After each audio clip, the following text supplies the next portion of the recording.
시청자 여러분 안녕하세요. 써니용TV의 써니용입니다. 오늘 해외 인싸, 오늘 모신 분은 우리 노창균 변호사님 모셨습니다. 변호사님 안녕하세요. 안녕하세요. 반갑습니다. 반갑습니다. 변호사님, 우리가 변호사님은 그냥 빌딩 살 때만 만나고 싶지. 그 외에는 별로 우리는 만나고 싶지 않은데.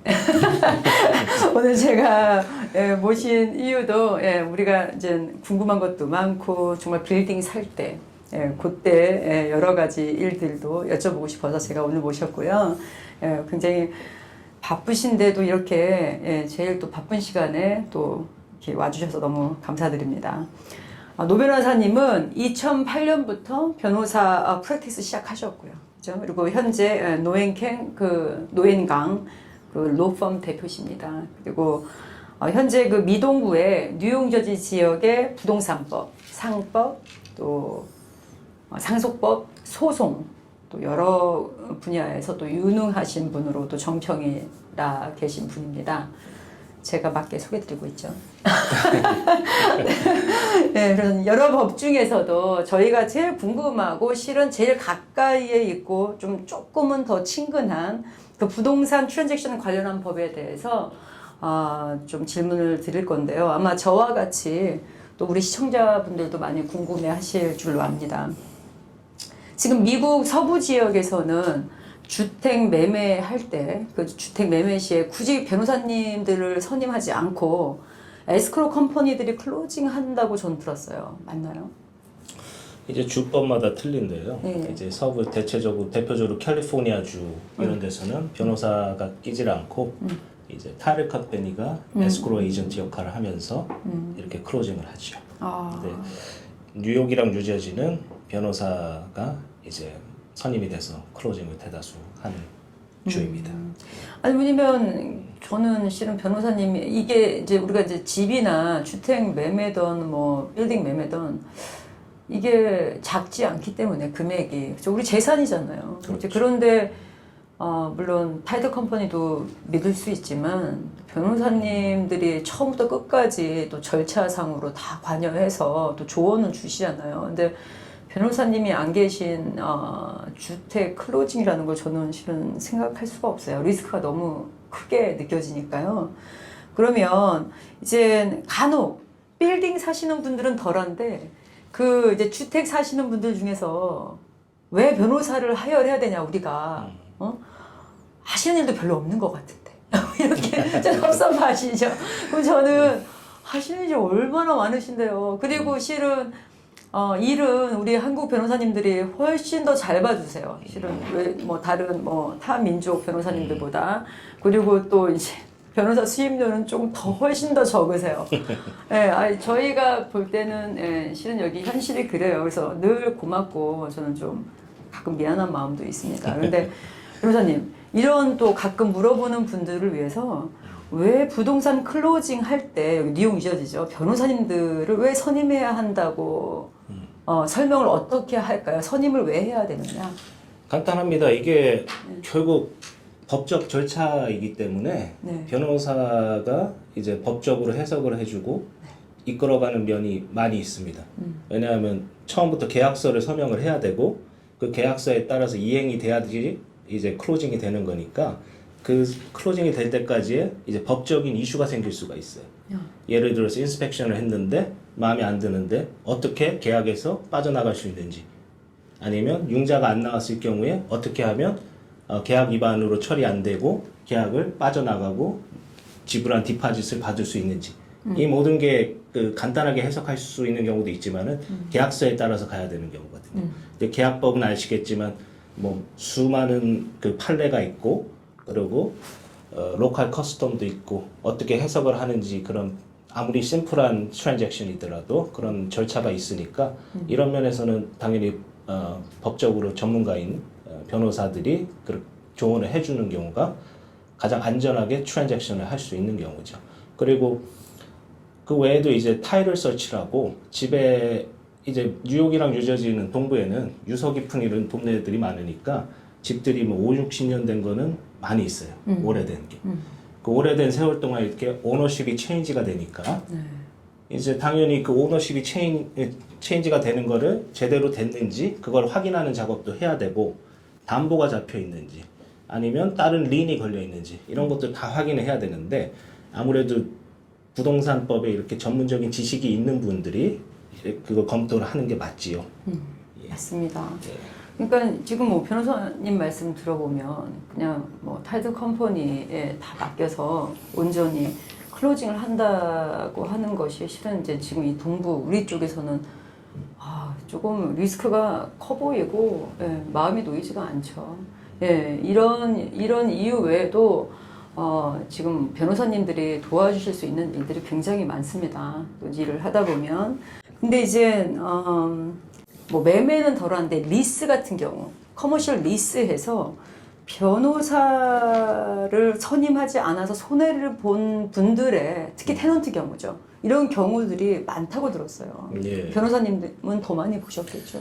저도 많이 봅니다. 네. 어떻게 기억에 남고 또 네. 이제 이렇게 하면 손해를 좀 더 많이 볼 수 있다. 좀 우리가 주의해야 합니다 하는 그런 경우가 있을까요? 그러면? 일단 뭐 모든 계약이 그렇지만 이제 손해를 보시는 경우는 이제 계약서를 제대로 이해를 못 하시고 계약을 사인하신 경우가 대다수죠. 근데 그런 경우가 많이 있으신데 그 당시에 또 변호사도 없으셨으면 소송 당하고 나서 이제 계약서 내용을 아시게 되는 경우가 많이 있으세요. 그래서 변호사비를 지출을 하시더라도 계약 사인하기 전에 그 계약서 내용을 그래도 완벽하게 숙지를 하시고 사인을 하시는 게 가장 좋고 가장 슬기로운 방법이니까 그렇게 변호사를 그래서 선임을 하시는 걸 저는 항상 레코멘드를 해요. 근데 제 기억에도 하나 남는 경우가 있는데 지금 말씀드린 경우예요. 그 클라이언트가 오셨는데 지금 랜드로드한테 소송을 당했는데 자기는 이렇게 리즈를 이해하고 사인했는데 랜드로드는 아니라 그런다. 저한테 계약서를 주시면서 그게 맞냐? 이걸 소송이 당하고 나신 다음에 물어보시는 경우가 있었어요. 근데 이분도 그때 당시에 변호사를 선임을 안 하셨어요. 근데 문제는 상대방이었던 랜드로드는 변호사가 있었어요. 그러니까 이분 생각은 랜드로드 변호사가 있는데 못하러 나는 따로 변호사를 선임을 하냐.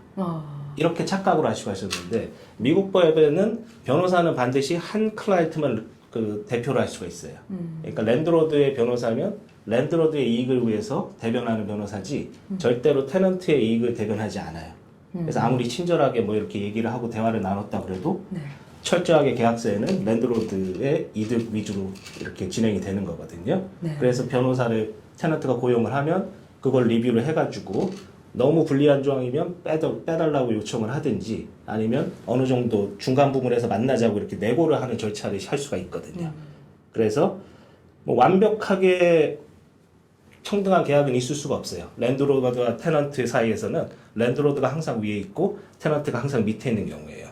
그렇지만 그래도 나중에 최악의 경우에는 어떤 정도의 그 수준의 데미지를 입을 수 있는지 그런 건 다 숙지를 해야지 나중에 이렇게 일이 터졌을 때 그래도 당황하지 않으시고 법적인 절차를 거쳐서 원만하게 해결할 수 있는 실마리가 있을 수가 있거든요.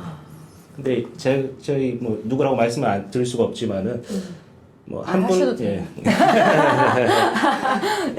기억에 남는 분은 이제 그냥 사인을 하셨어요. 왜냐하면 이제 비즈니스를 빨리 시작해야 된다. 급한 마음에 그냥 랜드로드가 그냥 이거 일반적으로 다 사인하는 겁니다. 이 말만 믿고 그냥 사인하셨는데 나중에 보니까 계약을 위반했을 경우에는 랜드로드 소송비까지 다 물어주게 돼 있었어요. 그러니까 랜드로드 같은 경우에는 전혀 잃을 게 아무것도 없는 상태였고 이분은 거기다가 개인 보증까지 하셔가지고 이제 소송에서 지게 되면 개인 재산까지 이렇게 피해를 볼 수 있는 그런 계약을 맞으셨더라고요. 그래서 이런 경우에는 이제 우리가 이제 법적으로 그 당시에 너무 시간이 촉박했고 우리 클라이언트는 변호사 선임을 안 했고 뭐 이런 식으로 법원에다가 우리가 탄원을 해서 결국은 이렇게 합의를 봤는데 그 합의 보는 시간도 길었고 아무래도 비용도 많이 들었고요. 그렇죠. 왜냐면 소송의 변호사님을 또 하여하셨을 거니까. 그래서 차라리 좀 아쉬운 게 그분이 그 스스로 합의하시고 나서 나중에 말씀하신 게 이 변호사비 나간 거에 10분의 1만 써가지고 그 리즈 사인하기 전에 그 변호사 조언을 받았으면 네. 됐을 뻔. 막 그런 후회를 좀 하신 적이 있으세요? 왜냐면 실은 잘 모르셔서 네. 정말 그렇게 지금도 비일비재하다고 들었어요. 그러니까 레노드가 변호사를 하혈했는데 내가 왜 하냐. 근데 지금 변호사님 말씀하신 대로 변호사님은 양쪽을 대표하실 수가 없고 또 한쪽만 본인의 클라이언트만 대변을 하실 수가 있습니다. 그리고 또 이제 저희 뭐 코비드 얘기를 안 할 수가 없는데 코비드 저희가 실은 2년 전에 그 코비드가 시작이 됐을 때는 앞으로 몇 년을 이렇게 우리가 정말 쥐죽은 듯이 살아야 되나 보다 다들 이렇게 생각을 했는데 부동산이 갑자기 그렇게 호황이 될 거라고는 그렇습니다. 정말 사람이란 알 수가 없습니다. 그렇습니다. 변호사님. 그러면 지난 2년간은 정말 변호사님도 덩달아 많이 바쁘셨을 텐데 요즘 이제 저희가 이제 뭐 코비드가 끝났다 이제 이후라고 표현을 하는데 시기상 어떠세요? 요즘 부동산 마켓이 어떠신지는 제가 이건 리얼터한테 물어야 되지만 변호사님께 여쭙는 게 제일 나을 것 같아요. 그러게 그 홍 사장님 말씀하신 대로 그 어떻게 코로나가 터지고 나서 뉴욕, 뉴저지의 부동산 마켓이 이렇게 폭발적으로 호황이 있어가지고 사실 코로나 기간에 제가 마스크 끼고 클로징한 게 많이 있어요. 그래서 제가 기억이 많이 나는데 일단 이자율이 낮았고 은행에서 돈을 빌리기가 쉬운 거에 많이 이렇게 도움을 받아서 많은 분들이 이 기회에 그 주택을 구입하시는 기회로 삼으셔가지고 그래서 아마 굉장히 호황이었던 걸로 저도 느꼈는데 지금은 한 5월 달을 기준으로 이제 마켓이 점점 정상화되고 있어요. 그렇죠. 정상화된다는 게 뭐 마켓이 다운됐다 이런 거보다는 그 코비드 이전 쪽으로 돌아가는 것처럼 좀 차분해지면서 거래가 이렇게 조금 많이 줄어든 그런 걸 제가 많이 느낍니다. 물론 지금도 거래는 많이 있는데 아무래도 은행 이자율이 이전보다 좀 많이 높아져가지고 아무래도 캐시딜이 좀 많은 그런 형상을 띠고 있고요. 네. 그렇지만 뭐 거래가 아주 막 죽은 것도 아니고 그냥 정상적으로 이제 코로나 전의 모습을 되찾아가는 걸 제가 느끼고 있습니다. 그동안 너무 핫했죠. 진짜. 그동안 너무 핫했죠. 너무 핫했죠. 그러면 이제 뭐 인스펙션 웨이브 한다. 셀러 쪽에서 인스펙션 문제 있어도 우리 안 해준다. 뭐 이렇게 해서 우리 바이어들이 실은 눈물을 머금고 주택을 사신 일이 많다고 들었는데 이제 그런 일은 조금 이제 예전으로 돌아간다면 또 그렇지는 않겠네요. 더 이상. 제가 말씀드리는 게 이제 마켓이 다운됐다고 말씀드리는 게 아니고 코로나 이전의 모습을 되찾아가고 있다고 말씀을 드리는 게 코로나가 터지고 나서 이제 주택에 대한 디맨드가 많다 보니까 아무래도 매물보다 디맨드가 많으니까 셀러 마켓으로 형성이 됐었어요.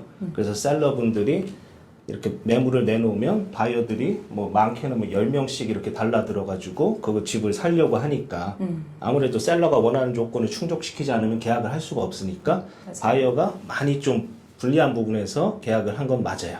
근데 지금 같은 경우는 이제 많이 이렇게 이전 모습을 되찾아가고 있는 게 정상적으로 이제 셀러도 무리한 요구를 할 수가 없는 상황이고 이제 바이어도 무리한 요구를 감안해 가면서까지 주입을 구입할 필요까지는 없다고 이렇게 느끼는 시장이 온 것 같아요. 맞습니다. 변호사님 말씀대로 이제 슬슬 여기도 이제 미동부도 이제 주택 시장이 이제 정상화로 슬슬 되돌아가고 있다고 저희도 생각하고 있고요. 그리고 이제 우리 이제 노 변호사님 근데 한국말이 많이 늘으셨어요. 아무래도 저희가 팔팍에 있다 보니까 팔팍이 한국 파퓰레이션이 50%가 넘는 거 아시죠?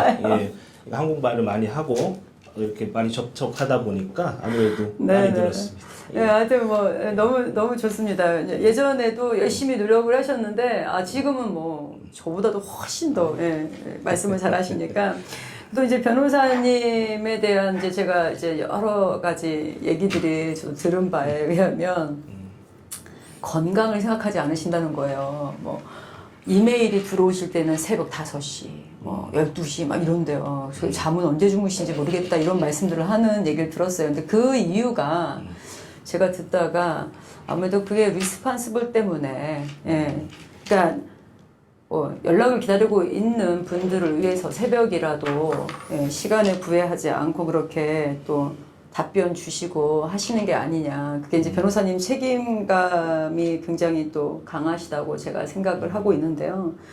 어때요? 뭐 너무 많은 클라이언트들도 만나시고 또 이제 대부분 한국 분들도 많고. 근데 변호사님이 이제 2008년부터 지금 뭐 변호사님 그 프랙티스 시작을 하셨는데 변호사님 생각하시는 변호사로서의 뭐 의무와 책임은 어떤 거라고 생각하십니까? 일단은 제 생각은 이렇습니다. 제 경험에 의하면 꼼꼼함이 제일 중요한 것 같습니다. 꼼꼼해야지 일단 고객들이 가장 중요한 게 변호사를 쓰는 게 안정감을 느끼기 위해서 쓰는 거거든요. 그렇죠. 불안감을 좀 줄이기 위해서. 그렇죠. 저희가 믿을 사람이 없어요. 그렇죠. 그래도 내가 혼자 하면 불안하니까 법적으로 법률적인 지식이 있고 경험이 있는 변호사를 선임을 해서 자기의 불안감을 좀 쉐어하면서 이렇게 이끌어가 줄 수 있게 올바른 결정을 내릴 수 있는 조언을 줄 수 있도록 하는 걸 원하니까 가장 중요한 거는 모든 케이스는 다 틀리니까 이분의 시츄에이션을 가장 꼼꼼하게 다 체크를 해가지고 이분한테 조언을 제대로 줄 수 있어야 돼요.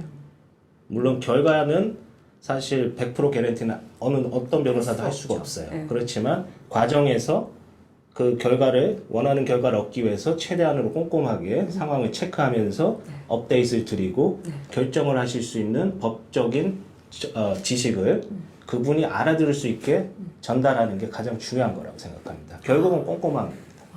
그렇죠. 꼼꼼하게 왜냐면은 전혀 법을 모르니까 모르는 우리 입장에서는 그게 그렇게 되는 겁니다. 이렇게 그냥 가시면은 저희는 더 불안하죠. 그렇죠. 왜냐면 그 다음에 어떻게 될지 모르니까. 그렇습니다. 근데 이렇게 꼼꼼하게 뭐 책임감 있게 또 설명해 주시고 또 리스판스 해 주시면 새벽도 좋습니다. 뭐 클라이언트들 입장에서는 변호사님이 리스판스만 꼭 좀 가능한 빨리 해 주시면 뭐 우리들 입장에서는 굉장히 우리 클라이언트들 입장에서는 감사하죠. 감사하고 또 마음도 놓이고 또 변호사님을 더 신뢰하고 믿게 되죠. 자, 어떻게 여러분들이 궁금해 하시는 부분을, 저도 궁금한 부분들을 또 이제 변호사님 모셔서 제가 오늘 여쭤봤는데요.